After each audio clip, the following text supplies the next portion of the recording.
త్వరలో మంత్రి పదవి కేసీఆర్ పై కవిత విమర్శలు సరికాదు ఎమ్మెల్యే రాజగోపాల్ రెడ్డి అంటూ చూస్తాను. సరే, నేను రాజగోపాల్ రెడ్డిని ఒకటే అడుగుతా ఉన్నాను, మీరు Congress party ఎమ్మెల్యేనా, BRS party ఎమ్మెల్యేనా?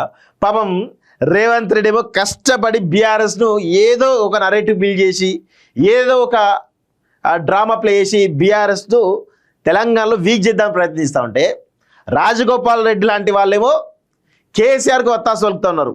KCR లాంటి ఉద్యమ నాయకుడు అంటూ కన్న కూతురేయండి అని చెప్పేసి అంటూ ఉన్నారు. అంటే రేవంత్కు ఏకమేకై కూర్చుంటున్నాడు రాజగోపాల్ రెడ్డి. సరే, రేవంత్ మీద మీకు నెగిటివ్ అభిప్రాయమా, లేకపోతే ఇంకా కోపమా, లేకపోతే మీ మంత్రి పదవి రావాలనే ఉద్దేశమా ఉంటే పర్లేదు, మీరు విమర్శించవచ్చు కాక, దాని తప్పేం లేదు.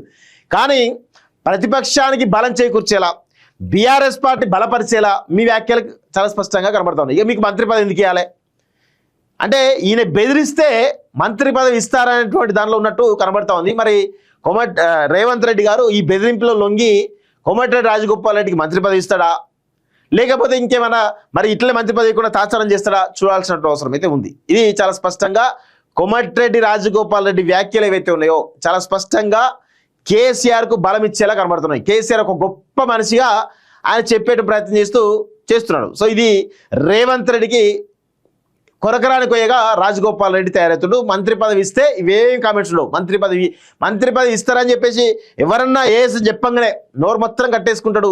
రేవంత్ రెడ్డి దేవుడు ఇక అనుకుంటా మాట్లాడదు. ఒకవేళ పుసుక్కన డిలే అయిందని తెలిస్తే ఇక రేవంత్ రెడ్డి ఇంత దయ్యం రాక్షసుడు ఎవరు అని చెప్పేసి మళ్ళీ ఆయననే మాట్లాడుతూ ఉంటాడు. ఇక ఇది జరుగుతున్నటువంటి తంతు. మంత్రి పదవి కోసం ఎట్లయినా సరే నాలుక తిప్పుతామని చెప్పేసి చాలా స్పష్టంగా రాజగోపాల్ రెడ్డి వల్ల అర్థమవుతుంది.